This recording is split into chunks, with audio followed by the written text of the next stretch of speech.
Hello everyone, welcome to the lectures on wave optics. आज के इस पर्टिकुलर लेक्चर में हम देखेंगे कि एक स्टेबल और स्टेडी इंटरफेरेंस पैटर्न को आपको ऑब्जर्व करना है तो कौन सी कंडीशंस होती है।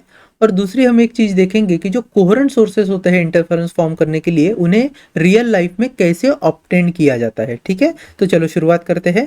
Conditions for obtaining well defined and steady interference pattern. तो सबसे पहली जो कंडीशन है वो क्या दी है, to sources of light should be coherent. हम जानते हैं कि अगर लाइट वेव्स जिनका सुपरपोजिशन होने वाला है, इंटरफेरेंस होने वाला है, अगर वो लाइट सोर्सेस कोहेरेंट नहीं होंगे तो दो वेव्स के बीच में जो फेज डिफरेंस होता है वो कांस्टेंट मेंटेन नहीं रहता है ओवर द टाइम, और आपको एक स्टेडी इंटरफेरेंस पैटर्न देखने को नहीं मिलता है।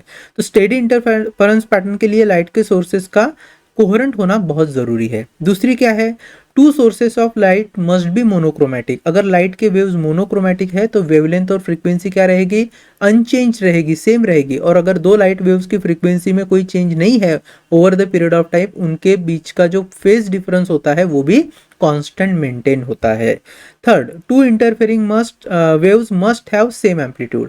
देखो, अगर एम्पलीट्यूड सेम है तो कंस्ट्रक्टिव इंटरफेरेंस में तो कोई इशू नहीं है, लेकिन जब डिस्ट्रक्टिव इंटरफेरेंस आएगा तो उस केस में because the amplitudes are same, resultant amplitude of the wave would be zero, तो इंटेंसिटी भी क्या हो जाएगी, जीरो, जिसके कारण आपको प्रॉपर डार्क फ्रिंजेस देखने को मिलेंगे।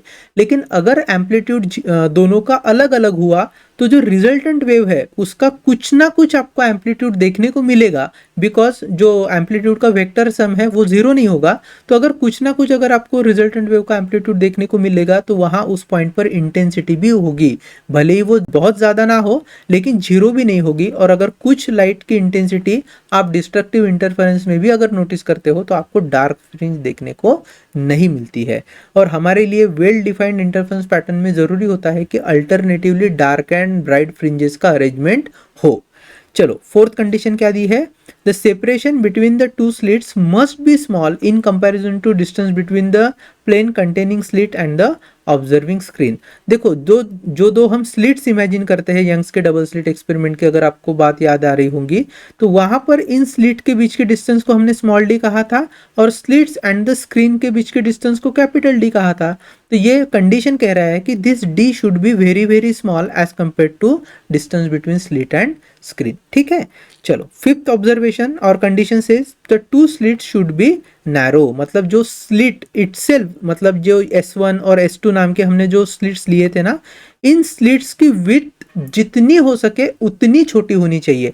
आइडियली तो ये कितनी विड्थ होनी चाहिए कि यहाँ पर जो सोर्स ऑफ लाइट होगा, सेकेंडरी सोर्स ऑफ लाइट, वो सिंगल ही बना रहे, इतनी नैरो होनी चाहिए। बट इन प्रैक्टिस हम इतनी नैरो सिंगल स्लिट नहीं मैन्युफैक्चर कर सकते हैं। तो कंडीशन कह रही है कि जितनी हो सके उतनी नैरो आप स्लिट की विड्थ रखी है।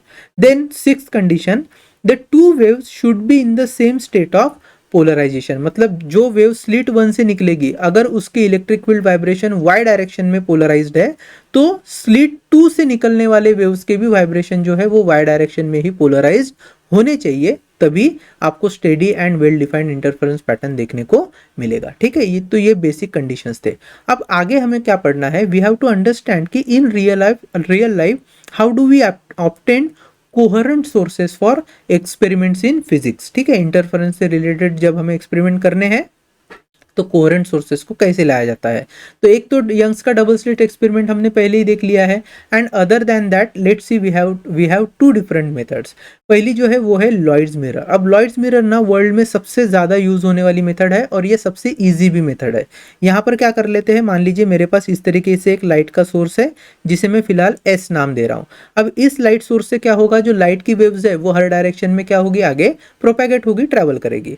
जहां पर इंटरफेरेंस पैटर्न हमें देखना है उसके लिए एक स्क्रीन की हम अरेंजमेंट करेंगे which will be at some distance from our source and there will be a mirror beneath the source. तो सोर्स से लेकर स्क्रीन तक एक इस तरीके से मिरर होगा, लाइक दिस। ठीक, अब हम क्या कर लेते हैं, कुछ वेव्स को ड्रॉ कर लेते हैं from the source of light, और इस वेव को in the direction of propagation मुझे दिखाना है तो मैं रे के फॉर्म में भी दिखा सकता हूँ। तो यहाँ पर मान लीजिए thousands and billions of waves होंगे, लेकिन हम हमारे एक्सपेरिमेंट के लिए या फिर अंडरस्टैंडिंग के लिए बस 2 या 4 ही वेव निकालेंगे in the form of rays of light. तो यहाँ पर मान लीजिए this is the first ray which is से ट्रैवलिंग स्ट्रेट। तो ये है मेरी भैया फर्स्ट रे, ठीक है, इस तरीके से वो ट्रैवल कर रही है। फिर लेट से this is second ray of light like this, यहाँ पर हमने एक सेकंड रे को भी ड्रॉ कर लिया है और वो इस स्क्रीन के इन रिस्पेक्टिव पॉइंट्स पर इंसिडेंट हुए हैं। फिर मैं और दो रे ले रहा हूं जो कहाँ जाएंगे, टूवर्ड्स द मिरर जाएंगे और मिरर से रिफ्लेक्ट होकर स्क्रीन तक आएंगे। तो suppose this is a third wave like this, ऐसी मैं एक वेव कंसिडर कर रहा हूँ, ठीक है। और हम जानते हैं दिस वुड बी न नॉर्मल, और यहाँ से क्या होगा, हमारी वेव रिफ्लेक्ट होगी ऐसे कुछ, और रिफ्लेक्ट होके जस्ट फॉर अंडरस्टैंडिंग जहां पर पहली वेव जा रही है ना स्क्रीन पर, उस पॉइंट तक वो जा रही है और दोनों में क्या देखने को मिल रहा है, इंटरफेरेंस देखने को मिल रहा है। अगर इस पॉइंट पर जहां पर इंटरफेरेंस हुआ है वहां पर path difference suppose 0 lambda, 2 lambda, 3 lambda and so on, अगर इस तरीके से होगा तो हमें कौन सा इंटरफेरेंस देखने को मिलता है, हमेशा हमें कंस्ट्रक्टिव इंटरफेरेंस देखने को मिलता है, जिसके कारण वहां पर कौन सी फ्रिंज फॉर्म होगी, ब्राइट फ्रिंज फॉर्म होगी। अब चलो दूसरे वेव पर लौट कर आते हैं। ये जो दूसरी लाइट की वेव है, ये जिस पॉइंट पर इंसिडेंट हुई है, इसी पॉइंट पर हम एक और वेव को इंसिडेंट करवाते हैं, लेकिन वो वेव कैसी आएगी, it will be travelling like this. वो पहले तो मिरर पर जाके इंसिडेंट होगी और मिरर पर आने के बाद यहां हम एक नॉर्मल ड्रॉ कर रहे हैं और लाइट वेव को रिफ्लेक्ट करवा रहे हैं। तो इस तरीके से एक लाइट वेव रिफ्लेक्ट होके इस पर्टिकुलर पॉइंट तक आई है जहां पर सेकंड वेव आई थी। सो देखो मैं नेम दे देता हूं वेव को, first wave, second wave, let's say this is my third wave and this is fourth wave, ठीक है। चलो अब यहाँ क्या हुआ है, जहां इस पॉइंट पे अगर मान लीजिए पाथ डिफरेंस जो है दो वेव्स के बीच का वो आया है pi by sorry lambda by 2, 3 lambda by 2, 5 lambda by 2 and so on, तो हम जानते हैं यहाँ हमें कौन सा इंटरफेरेंस देखने को मिलेगा, डिस्ट्रक्टिव इंटरफेरेंस देखने को मिलेगा जहां पर डार्क फ्रिंज फॉर्म होती है। अब पाथ डिफरेंस क्यों देखने को मिलेगा, क्योंकि हम देख ही रहे हैं ना, अगर मैं पहली वेव और थर्ड वेव को नोटिस करूं तो जो पाथ फर्स्ट वेव ने ट्रेवल किया है वो ऑब्वियसली कम है as compare to this particular wave and both this wave are reaching at this particular point. तो मान लीजिए फर्स्ट वेव और फोर्थ वेव की अगर मैं बात कर रहा हूं तो फोर्थ वेव का पाथ लेंथ ज्यादा होने के कारण फर्स्ट और फोर्थ में हमेशा क्या मिलेगा, पाथ डिफरेंस देखने को मिलेगा। एंड सिमिलरली सेकंड वेव और मान लीजिए अगर ये थर्ड वेव है तो इनके बीच में भी हमें पाथ डिफरेंस देखने को मिलेगा, क्योंकि उनके दोनों की पाथ लेंथ अलग अलग है।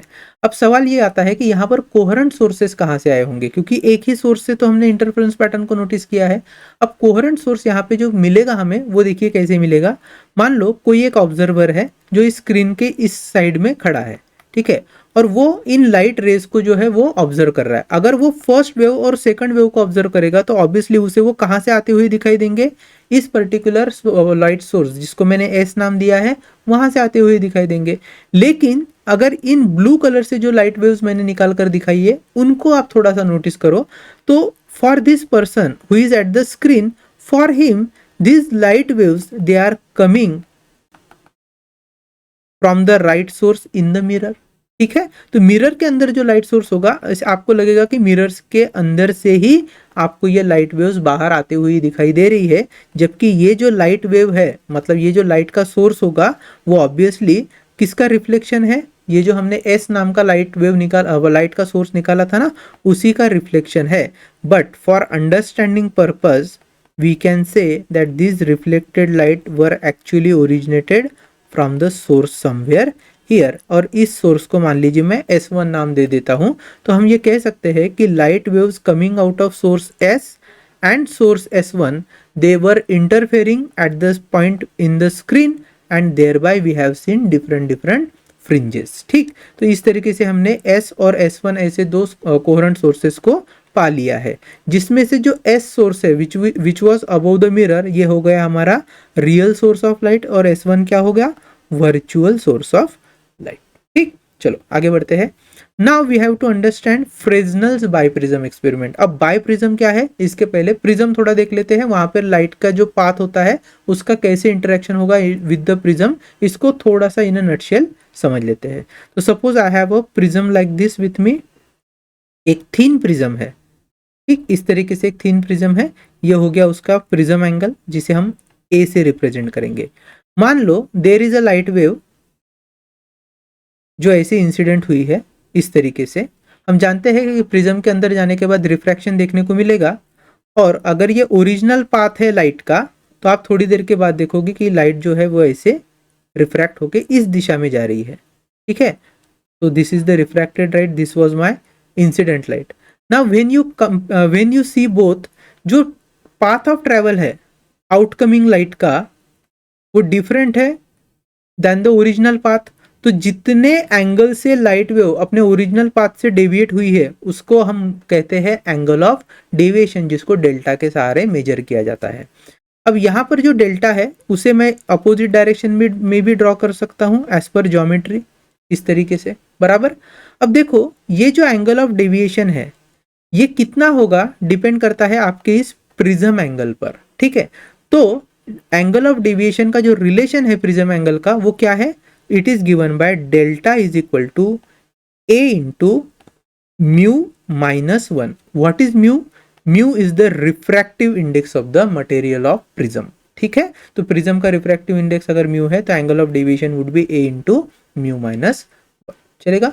तो म्यू जितना ज्यादा रहेगा, जितना रिफ्रैक्टिव इंडेक्स ज्यादा, उतना आपको एंगल ऑफ डेविएशन भी ज्यादा देखने को मिलेगा।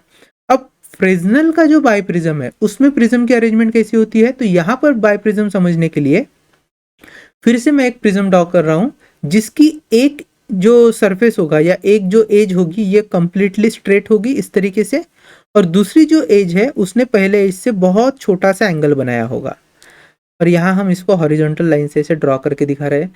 अब यहाँ ए जो है, जो मेरा प्रिज्म एंगल है, ये बहुत कम होता है, sometime it varies from 0.5 degree to 1 degree. अगर मैं फिलहाल कह लूँ कि इस ए की वैल्यू है 1 degree, this is 90 degree as we can see, तो ये जो एंगल है ये कितना हुआ, this angle comes around 89 degree, बराबर है, क्योंकि ट्रायंगल के तीनों एंगल्स की समेशन होती है 180 डिग्री।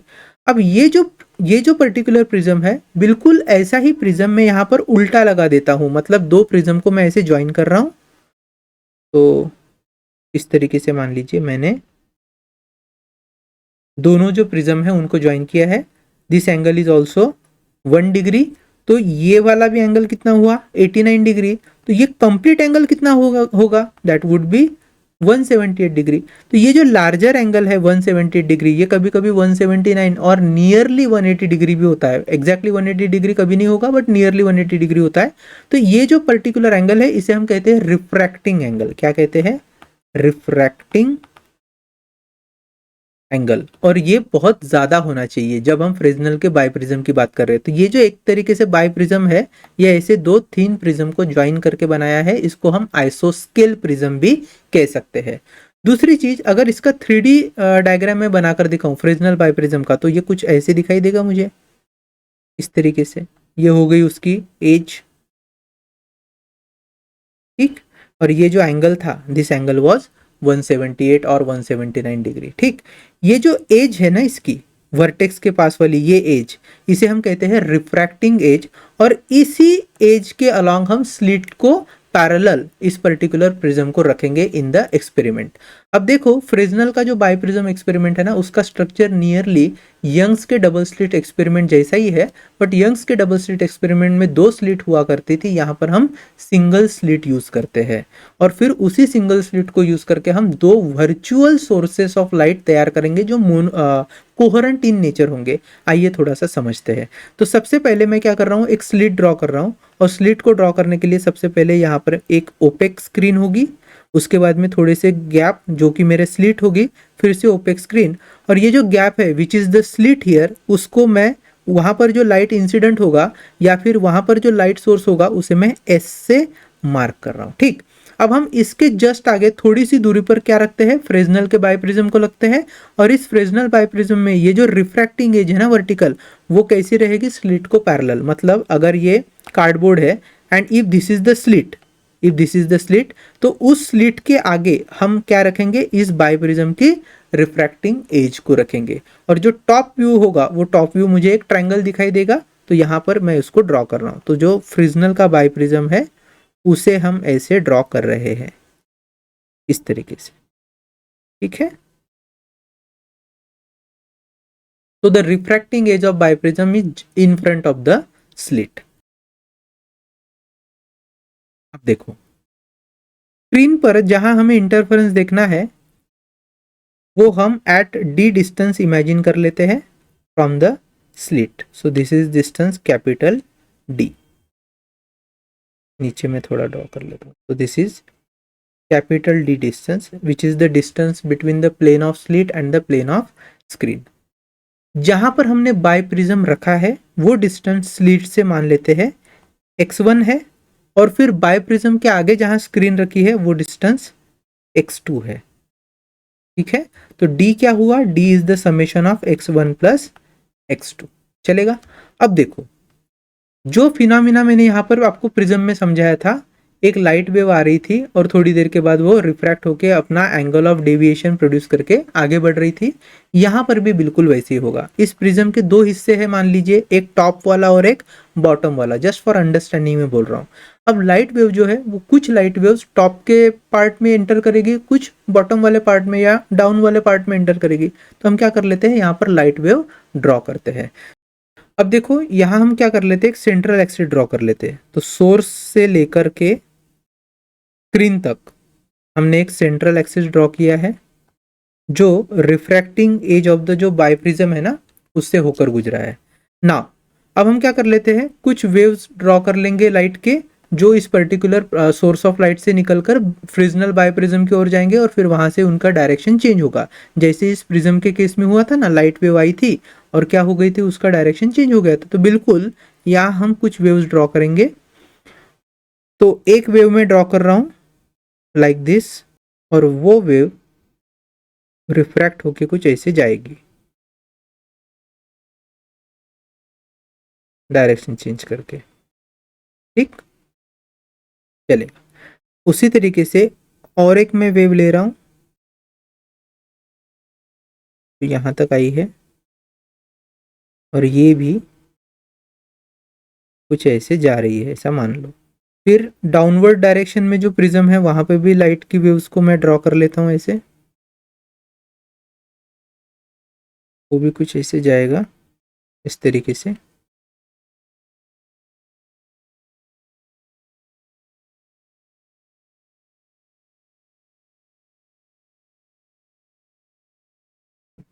इस तरीके से हमने क्या किया है, लाइट वेव्स ड्रॉ करके उनके डायरेक्शन को चेंज करते हुए दिखाया है।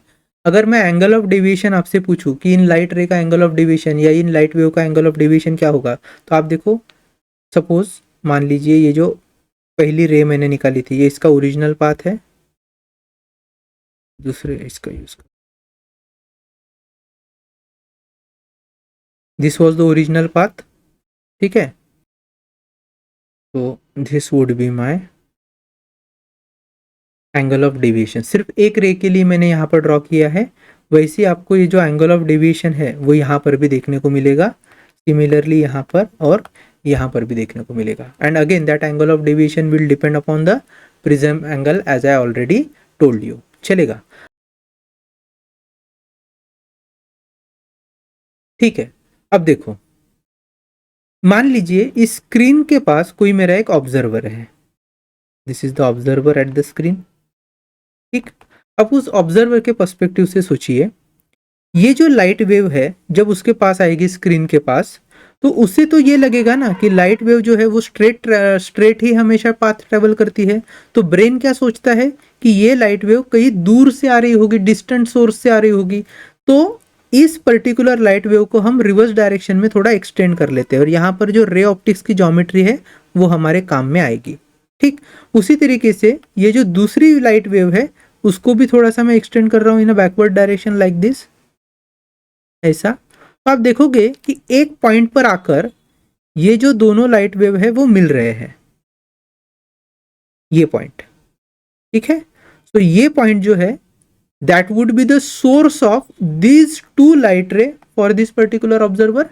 तो हम ये कह सकते हैं कि this is the virtual source. तो यहां मैं इसको नाम दे देता हूं, let's say S1। So S1 is the virtual source for these two light waves as far as observer is concerned. Now when it comes to again these two light waves which were coming from the prism at the down side, तो उनके लिए भी अगर मैं in line को extend कर लूँ, इन raise को एक्सटेंड कर लूँ थोड़ा सा, तो यू कैन सी हियर कि आपको यहाँ पर भी एक सोर्स देखने को मिल रहा है, जो एक वर्चुअल सोर्स होगा, उसको मैं नाम दे रहा हूँ S2। ठीक, अब देखो इंटरफेरेंस पैटर्न की तरफ। यहाँ पर आपको इंटरफेरेंस कैसे देखने को मिलता है। सपोज एक लाइट वेव है जो प्रिज्म के अपर पार्ट से होकर गुजरी और यहाँ पर पहुंची है। अब उसी पॉइंट पर अगर डाउनवर्ड, ये जो हमारा प्रिज्म है उसके डाउनवर्ड साइड से कोई लाइट वेव आकर इस पॉइंट तक रीच हो जाए, तो obviously there will be a path difference between this two waves, and if that path difference delta L is equal to say lambda, 2 lambda, 3 lambda and all, तो हमें कौन सा इंटरफेरेंस देखने को मिलेगा? Constructive interference. कौन सी फ्रिंज देखने को मिलेगी? ब्राइट फ्रिंज देखने को मिलेगी, बराबर है। अगर मान लीजिए इस लाइट वेव के साथ जो एक दूसरी लाइट वेव यहां नीचे से आकर इंटरफेयर करेगी, अगर उनके बीच का जो पाथ डिफरेंस है डेल्टा एल, अगर कितना रहा वो lambda by 2, 3 lambda by 2, 5 lambda by 2, तो ऑब्वियसली इन पाथ डिफरेंस पर कौन सा इंटरफेरेंस होता है? डिस्ट्रक्टिव इंटरफेरेंस होता है। और डिस्ट्रक्टिव इंटरफेरेंस के कारण कौन सी फ्रिंज देखने को मिलती है? डार्क फ्रिंज देखने को मिलती है। तो इस पॉइंट पर कभी इस पॉइंट पर कभी ब्राइट कभी डार्क, है ना, इस तरीके से फ्रिंज मिलेगी।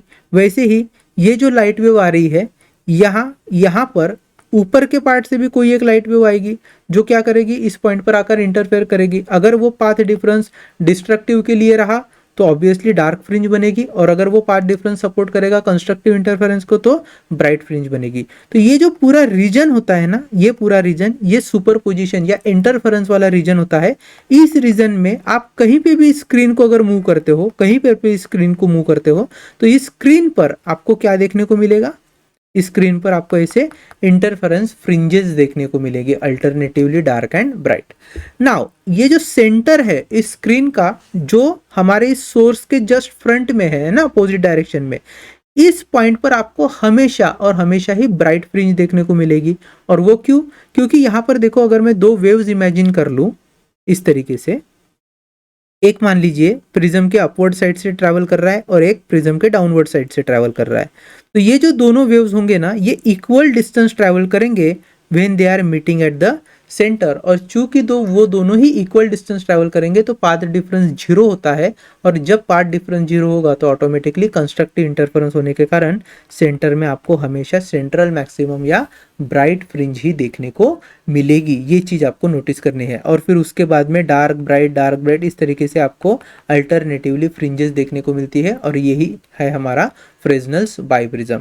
तो फ्रेजनल बाइप्रिज्म में हमने क्या किया है, लाइट रे की जो प्रॉपर्टीज होती है ना, हम जहाँ पर लाइट रे को बैकवर्ड डायरेक्शन में एक्सटेंड कर सकते हैं, तो उन्हें एक्सटेंड करने के बाद जो लाइट वेव्स किसी पर्टिकुलर पॉइंट से कोइंसाइड होते हैं, या फिर आप कह सकते हो किसी पर्टिकुलर पॉइंट पर जाकर इंटरसेक्ट होते हैं, वो पॉइंट बन जाते हैं हमारे वर्चुअल लाइट सोर्सेज, जो कोहेरेंट इन नेचर होते हैं because they are derived from a one common primary source of light. ठीक, चलो अब फ्रेजनल बाइप्रिज्म से जुड़े ना कई क्वेश्चंस एग्जाम में पूछे जाते हैं, तो यहाँ पर हमें एग्जाम में जो क्वेश्चन आने वाले हैं उन्हें सॉल्व करने के लिए एक दो फॉर्मूले की जरूरत पड़ती है। और कौन से फॉर्मूले चाहिए होते हैं? तो you can be asked with regard to Fresnel biprism, what is the distance of separation between this two virtual coherent sources. तो जिस तरीके से यंग्स के डबल स्लिट एक्सपेरिमेंट में S1 और S2 के बीच का जो डिस्टेंस होता था जिसको हम स्मॉल डी लिखते थे, यहाँ पर भी अगर मैं S1 और S2 के बीच के डिस्टेंस को स्मॉल डी लिखूं तो हमें स्मॉल डी की वैल्यू पूछी जाती है कैलकुलेट करने के लिए।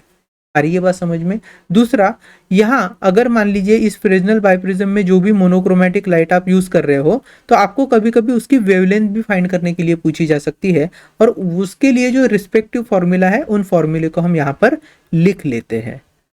तो I am removing all of this part. ठीक, चलो अब देखो इसको कैसे डिराइव करते हैं फॉर्मूले को। अब मैं इस ज्योमेट्री को थोड़ा सा आगे शिफ्ट कर लेता हूँ ताकि हमें फॉर्मूले डिराइव करने में आसानी हो जाए। ठीक है, this is distance D which is the distance between two virtual sources here. चलो अब देखो, जैसे ये एंगल ऑफ डेविएशन हमने देखा था फॉर दिस पर्टिकुलर रे, वैसे ही ये जो सेकंड रे मैंने ड्रॉ किया है यहाँ पर भी मैं एंगल ऑफ डेविएशन दिखा सकता हूँ। तो suppose this was original path, then this angle will also be delta, और उसके अपोजिट वाला ये भी एंगल क्या होगा, डेल्टा होगा, बराबर है। अब इस ट्रायंगल को आप नोटिस कीजिए, ये जो हमारा ट्रायंगल है, ये ट्रायंगल, इस ट्रायंगल में आपको कोई एंगल 90 डिग्री का दिख रहा है क्या? आप बोलोगे सर ये डेल्टा जो है वो मुझे थोड़ा सा 90 डिग्री जैसा दिख रहा है, लेकिन ऐसे जरूरी नहीं कि ये 90 डिग्री हो, ठीक है, तो 90 डिग्री से कम ही होता है। अब आप देखोगे तो इस ट्रायंगल में हम ट्रिग्नोमेट्री का रिलेशन यूज नहीं कर सकते, क्योंकि ये कोई किसी तरीके से राइट एंगल ट्रायंगल नहीं है। अब मैं क्या कर लेता हूँ, यहाँ पर इस एंगल ऑफ डेविएशन से एक बाइसेक्टर ड्रॉ कर लेता हूँ, ठीक। और जैसे ही ये बाइसेक्टर ड्रॉ करूंगा, कहाँ पर, इस पर्टिकुलर स्क्रीन पर, तो ये जो हिस्सा है ऊपर वाला, ये एंगल कितना हो जाएगा, that would be delta by 2। I hope कि आप देख पा रहे होंगे, this is delta by 2। Now if you see, ये जो बाइसेक्टर होता है, ये बाइसेक्टर के कारण प्राइमरी सोर्स, वर्चुअल सोर्स, इनके बीच में भी जो स्क्रीन है वो भी दो हिस्सों में बढ़ जाती है। सो जो ऊपर वाला पार्ट है वो कितना हो जाएगा, दैट वुड बी d/4। क्यों? क्योंकि सोर्स जो हमारा प्राइमरी सोर्स था वो और वर्चुअल सोर्स एक साइड में, इनके बीच का जो डिस्टेंस होगा वो कितना होगा, दैट वुड बी d/2। वैसे ही ये भी जो सोर्स है, इनके भी बीच का डिस्टेंस कितना होगा, d/2। और जहां पर मैंने बाइसेक्टर डाला है, बाइसेक्टर के कारण d/2 का भी हाफ हो गया, दैट इज d/4। अब ये जो पर्टिकुलर ट्रायंगल है ना, इस ट्रायंगल में हम ट्रिग्नोमेट्री के रिलेशंस यूज कर सकते हैं। तो अगर मैं आपसे पूछूं tan ऑफ डेल्टा बाय 2 क्या है, तो क्या लिख सकता हूं tan ऑफ डेल्टा बाय 2 को, I can write tan of delta by 2 is equal to opposite side upon adjacent side. तो इस डेल्टा बाय 2 की अपोजिट साइड कितनी हुई, दैट इज d/4। और ये जो एडजेसेंट साइड है ना, वो एडजेसेंट साइड नियरली इक्वल होगी x1 के। तो I am writing this is here as d/4 upon x1। तो इसको अगर मैं फिर से आगे लेकर जाऊं तो that would be tan of delta by 2 is equal to d/4 times of x1। अब देखो, ये अगर एंगल ऑफ डेविएशन बहुत स्मॉल हुआ तो I can write for small delta और small delta by 2, I can write tan of delta by 2 will be similar to delta by 2 का value, ठीक है। जैसे sine theta is approximately equal to theta, वैसे ही अगर theta छोटा है तो tan of delta will be approximately equal to theta delta, and that's why tan of delta by 2 would also be similarly equal to delta by 2। अब इस हिसाब से ऊपर का इक्वेशन क्या हो जाएगा, delta by 2 is equal to d/4 times of x1। यहाँ पर हम 2 1 जा 2 2 2 जा 4, और हमारा जो इंटरेस्ट है वो d को फाइंड करने में है, इसलिए I can write this d is equal to 2 times of x1 into delta. तो इस तरीके से हमने distance between two virtual sources calculate कर लिया है। अब डेल्टा की जो वैल्यू होती है वो क्या होती है, so in terms of prism angle and refractive index of that prism, I can write this d is equal to 2 times of x1 multiplied by prism angle into mu by mu minus 1। तो mu क्या होता है, refractive index होता है, और mu minus 1 multiplied by a will give you the value of angle of deviation here. तो इस तरीके से हमने डिस्टेंस बिटवीन जो वर्चुअल सोर्सेस है उन्हें ड्रॉ कर लिया है। अब देखो, आपसे पूछा जाएगा कि ये जो फ्रेस्नेल बाइप्रिज्म है, इसमें जो लाइट का सोर्स हम यूज कर रहे हैं उसकी वेवलेंथ क्या है, उस लाइट के वेव की वेवलेंथ क्या है। तो वेवलेंथ को कैलकुलेट कैसे करना है, इसके लिए हम एक रिलेशन यूज करते हैं। देखो, हमारे पास फ्रिंज विड्थ का रिलेशन है, तो फ्रिंज विड्थ के रिलेशन के यूज करके ही हम यहाँ फ्रेस्नेल बाइप्रिज्म का वेवलेंथ का इक्वेशन यूज करेंगे। So we know W is nothing but lambda capital D upon small d होता है। यहाँ पर lambda would be equal to W into small d upon capital D आएगा, ऑब्वियसली इतना आएगा। अब उसमें भी देखिए lambda is equal to W into small d की वैल्यू देखिए हमने क्या निकाली थी, twice of x1।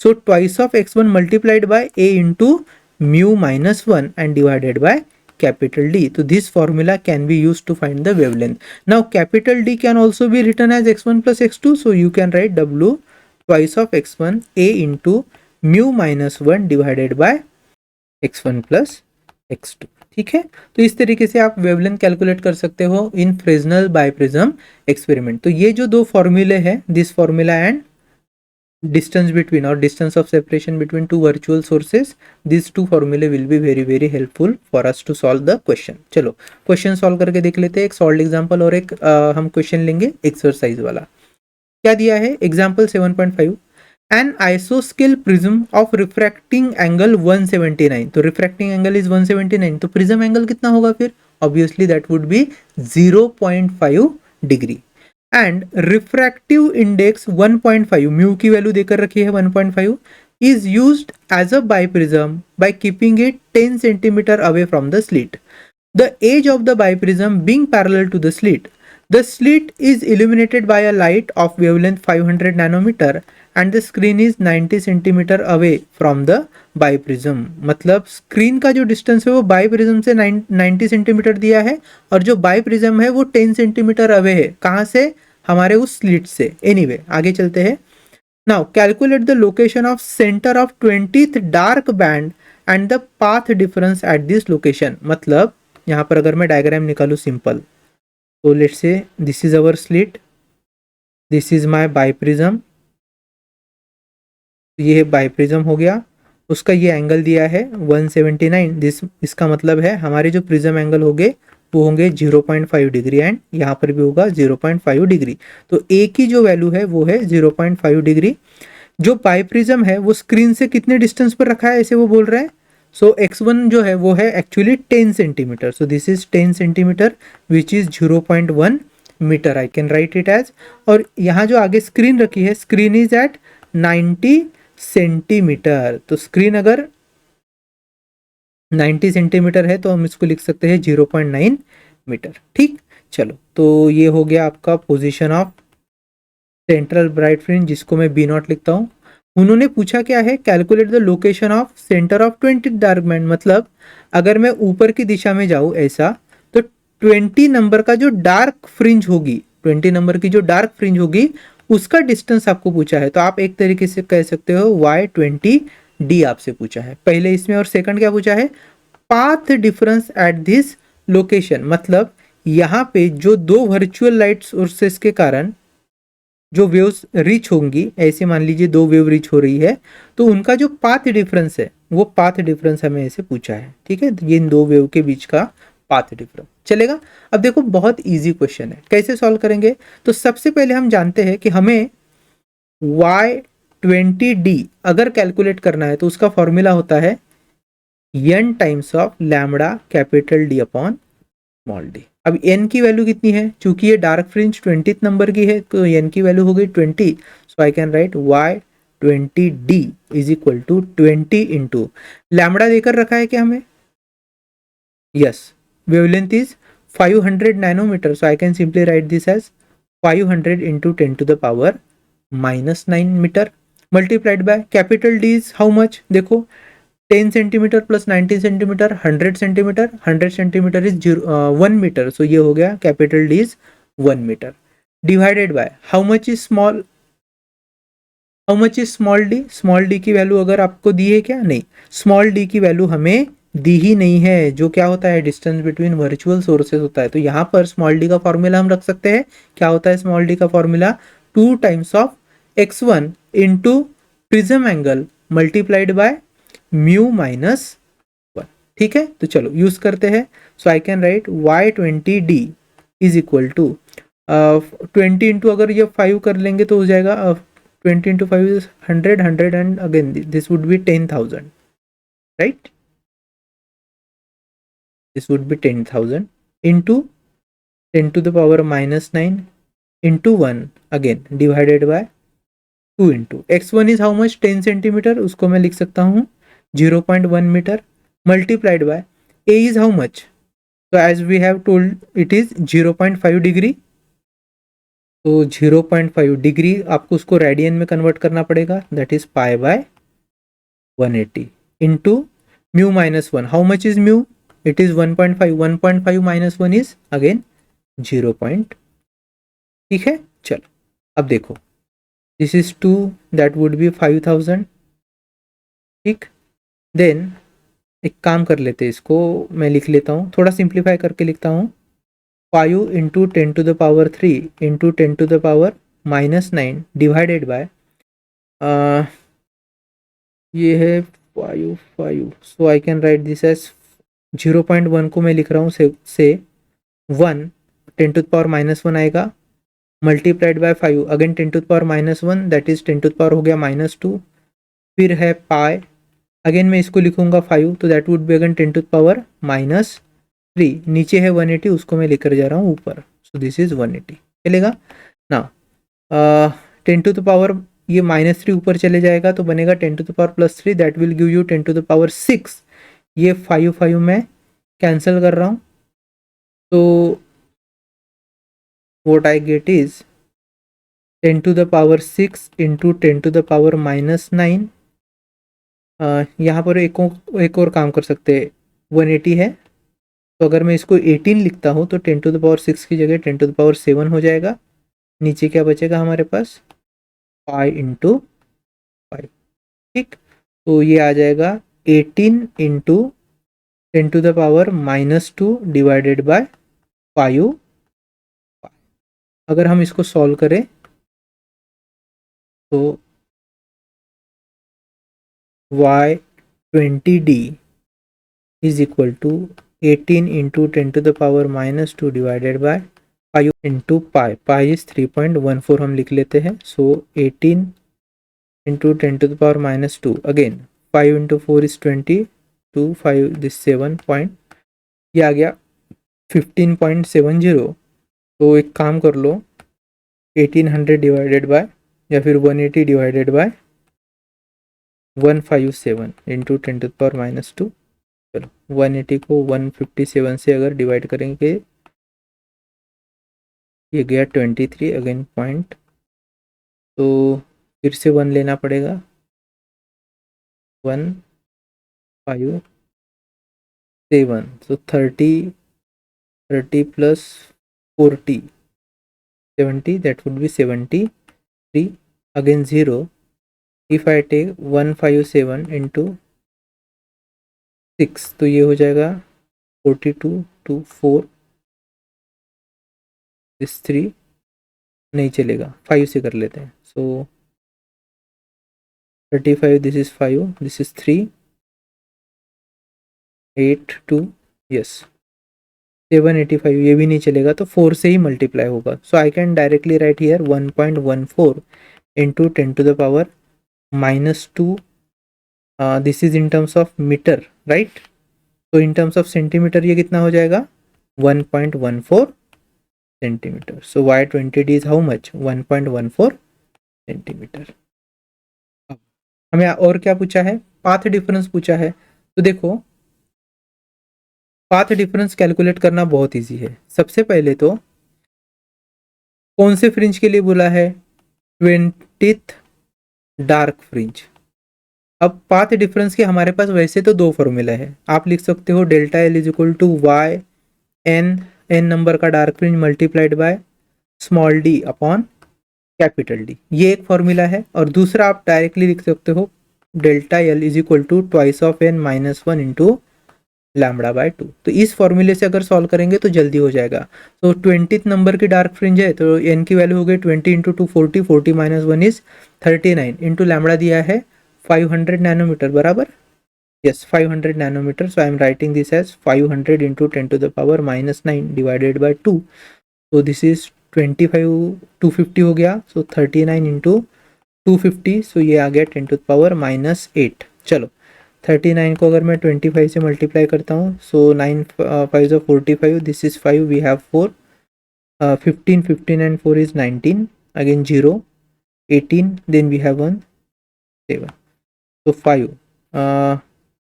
17 and then this is 1 so 975 so I can write this as 975 into 10 to the power -8 we can write this as 9.75 into 10 to the power -6 metre this is my path difference चलेगा तो आपका जो answer है वो आई hope कि इससे match कर रहा होगा अब हम क्या कर लेंगे एक्सरसाइज का एक क्वेश्चन है बहुत इंपॉर्टेंट क्वेश्चन है और इस क्वेश्चन को सॉल्व करने के लिए हमें फिर से रे ऑप्टिक्स के ज्योमेट्री की हेल्प लेनी पड़ेगी चलो देखो क्वेश्चन को क्या बोला है question in a biprism experiment the fringes are observed in the focal plane of eyepiece at a distance of 1.2 metre from the slit. तो सबसे पहले जिस चीज से हम इस बाइप्रिज्म में फ्रिंजेस को ऑब्जर्व करने वाले हैं वो एक आईपीस है, ठीक है, एक लेंस कह लीजिए।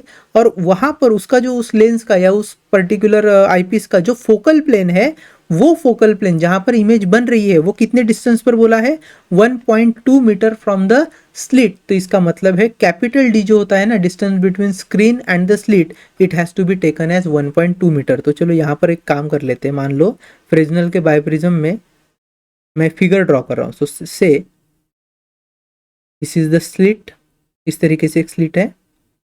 इसके आगे हम क्या कर लेते हैं, एक बाइप्रिज्म इमेजिन कर लेते हैं। सो this is my biprism, okay. And let's say focal plane of eyepiece is nothing but the screen here which is situated at distance 1.2 metre. यही है मेरा कैपिटल डी। आई होप इतना आपको अभी तक समझ में आया होगा। आगे बढ़ेंगे, क्या दिया है फिर, the distance between the central bright band and 20th bright band is 0.4 centimetre. तो अगर यहाँ पर इस फिगर में ये मैं सेंट्रल एक्सिस ऐसे ड्रॉ कर रहा हूं, तो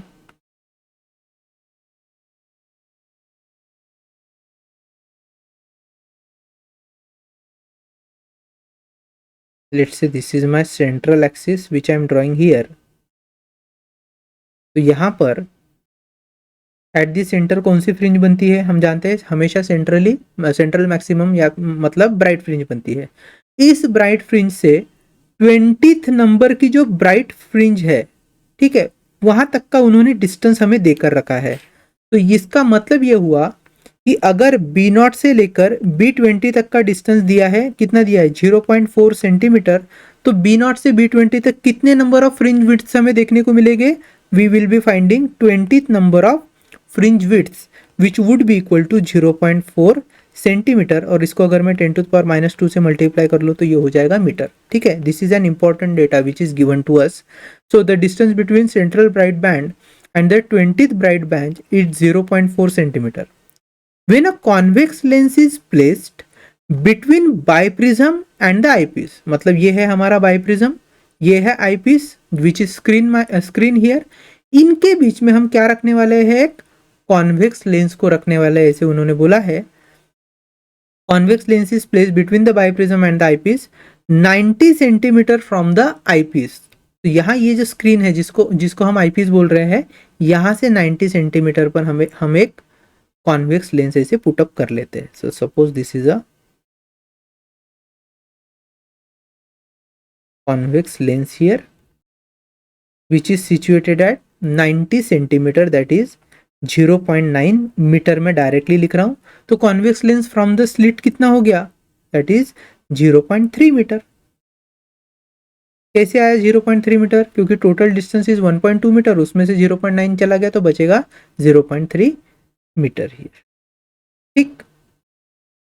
अब देखो आगे क्या बोला है, the distance between the two virtual magnified image. अब ध्यान से समझो, वर्ड क्या है, two virtual magnified image. Directly two virtual image नहीं बोला है, मैग्नीफाइड इमेज बोला है। और यहां पर कॉन्सेप्ट आएगा मैग्निफिकेशन का, और इस पर्टिकुलर कॉन्सेप्ट को एक्सप्लेन करने के लिए हमें रे ऑप्टिक्स की तरफ जाना पड़ेगा, क्योंकि ये जो पार्ट है ना, ये 90 सेंटीमीटर फ्रॉम आईपीस से लेकर ये जो अंत तक का पार्ट है, यही बच्चों को सबसे ज्यादा कंफ्यूजन क्रिएट कराता है। देखो मैं फिर से पढ़ रहा हूं, the distance between the two virtual magnified images found to be 0.9 centimetre determine the wavelength of light use. तो यहाँ पर जो सोर्स होगा जिसके कारण लाइट वेव प्रोड्यूस होगी, उसकी वेवलेंथ क्या होगी, तो हमें लैम्बडा की वैल्यू पूछी है। अब सबसे पहले ये जो पार्ट है ना, the distance between two virtual magnified images, इसको समझ लेते हैं। तो देखो suppose this is a principal axis for से अ कॉन्वेक्स लेंस। तो यहां पर मैं कॉन्वेक्स लेंस ले रहा हूं, और रे ऑप्टिक्स में हमने ये देखा है कि हमारे पास फोकस होते हैं on both side of this convex lens. इस फोकस से थोड़ा सा पहले अगर आप कोई ऑब्जेक्ट रखते हैं, मान लीजिए इस तरीके से मैंने कोई एक ऑब्जेक्ट रखा है, इसकी अगर इमेज मैं कॉन्वेक्स के दूसरे साइड में देखने जाऊं तो कैसी देखने को मिलती है, हम एक पहले तो पैरेलल लाइन निकालते हैं लेंस को, फिर हमें पता है वो आगे फोकस से होकर ऐसे पास होती है, यहाँ पर मान लीजिए फोकस से होकर ऐसे पास हो गई, ठीक। फिर मैं एक दूसरी लाइन ले रहा हूँ जो सेंटर से पास हो रही है कॉन्वेक्स लेंस के, तो ऐसे वो सेंटर से जब पास होती है तो जिस पॉइंट पे वो इंटरसेक्ट करेगी वो पॉइंट, और अगर मैं इसको वर्टिकल से ज्वाइन कर दूं इस तरीके से, तो मुझे इमेज फॉर्म होती हुई दिखती है, जिसको स्क्रीन पर आप नोटिस कर सकते हो। और ये जो इमेज है बेटा, ये इमेज है, ये मैग्नीफाइड इमेज होगी, क्योंकि ऑब्जेक्ट की अगर हाइट h1 है जस्ट फॉर एग्जांपल, तो मैग्नीफाइड इमेज की हाइट अगर h2 है तो यहाँ पर मैग्निफिकेशन देखा जा रहा है।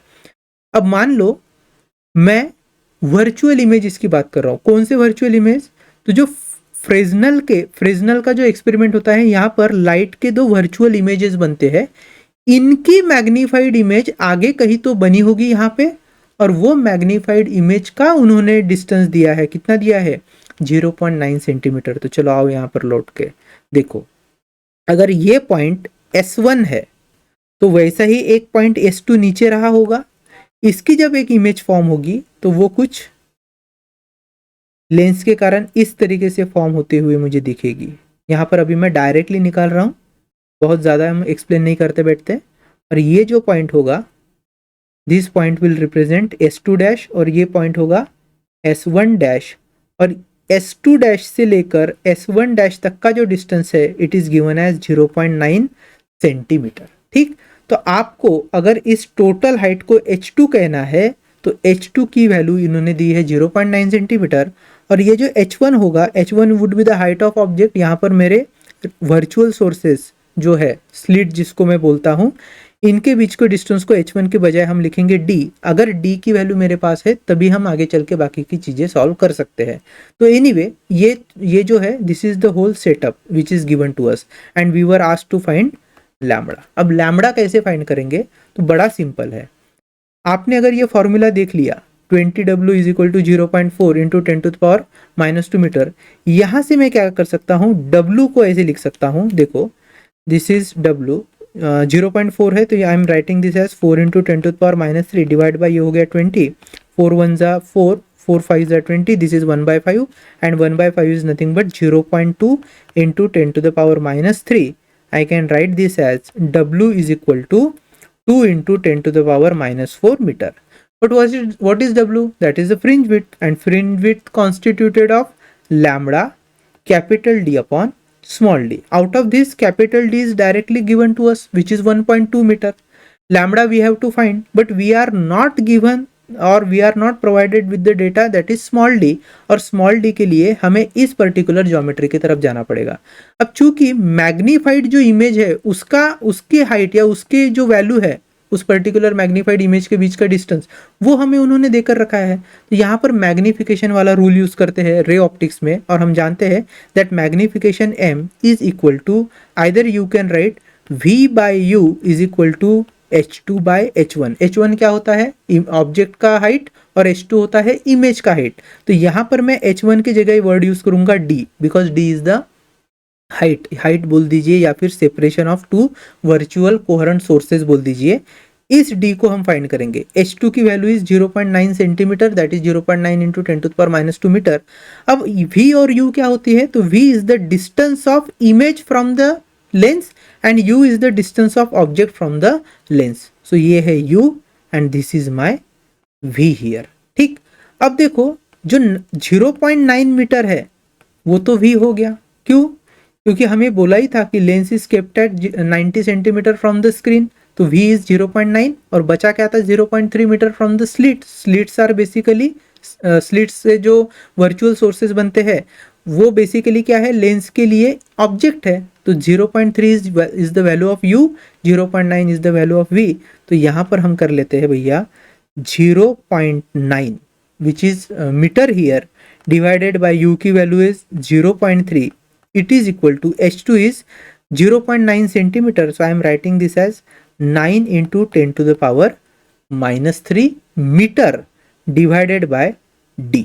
देखो अब 0.9 इंटू 10 दैट इज 9, तो ये कितना आ गया मेरे पास, I am writing this as d is equal to 0.3 into 10 that would be 3, so 3 into 10⁻³ metre, this is the value of small D here, ठीक है। अब इस वैल्यू को यहाँ पर अगर मैं पुट करता हूँ तो पहले लिख लो 2 इंटू 10⁻⁻⁴। लैम्बडा मुझे फाइंड करना है, so I am writing lambda is equal to 2 into 10⁻⁻⁴ into small D divided by capital D. चलो फटाफट स्मॉल डी और कैपिटल डी की वैल्यू रखेंगे, लैम्बडा हमें मिल जाएगा। So what I am putting it here, lambda is equal to 2 into 10⁻⁻⁴ multiplied by small d is how much, it is 3 into 10⁻³ divided by capital D was 1.2 metre. तो ये आ जाएगा फिर lambda is equal to 2 into 3 6 into 10⁻⁻7 divided by 1.2। Now what I can do here, 6 into 10⁻⁻7, नीचे आई am writing 12 into 10⁻⁻1, तो ये हो जाएगा 6 1 जा 6, 6 2 जा 12, तो this is 5 into 10⁻⁻7 metre lambda. और अगर आपको नैनोमीटर में कन्वर्ट करना होगा तो that would be simply 500 into 10⁻⁹ metre, that is 500 nanometre. अगर आपको एंगस्ट्रॉम में कन्वर्ट करना है तो lambda is equal to 5000 into 10⁻, ये हो जाएगा -10 metre, that is 5000 angstrom. It is the value of lambda here, ठीक है।